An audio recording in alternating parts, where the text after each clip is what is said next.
ஆடு மாடு புலி பூனை மனுஷங்க இவங்க எல்லாருமே மமல்ஸ் பாலூட்டிகள்.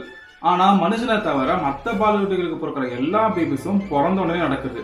ஆனா மனுஷனுக்கு பிறக்கிற குழந்தைங்க பிறந்த உடனே நடக்கிறது இல்ல. ஏன்? அது ஏன் தெரிஞ்சுக்க ஃபுல் வீடியோ பாருங்க. அது ஏன் தெரிஞ்சுக்க நம்ம கொஞ்சம் பாஸ்ட்டுக்கு போவோம். பாஸ்ட்ல ஹியூமன்ஸும் அனிமல்ஸ் மாதிரி 4 காலம் தான் நடந்தாங்க. அப்படி 4 காலம் நடக்கும் போது ஹியூமன்ஸ் பிறக்கிற குழந்தைங்களும் அதே அனிமல்ஸ் மாதிரி பிறந்த உடனே நடக்க ஆரம்பிச்சாங்க. ஆனா இங்க எவல்யூஷன் பரிணாம வளர்ச்சி மேஜர் ரோல் பிளே பண்ணுது. 4 காலம் நடந்த மனுஷன் 2 காலம் நடக்க ஆரம்பிக்கிறான். அப்படி 2 காலம் நடக்கும் போது ஃபீமேல் இருக்காங்களா, ஃபீமேல் பர்த் ஆர்கன் இருக்குல்ல, அது 4 காலம் இருக்கும் போது இருக்க சைஸை விட 2 காலம் மாறும் போது அந்த சைஸ் சுருங்கிடுச்சு.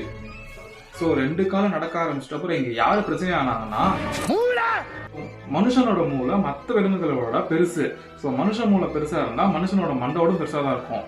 அப்படி இருக்கும் போது குழந்தைங்களுக்கு பர்த் தரது கஷ்டம்.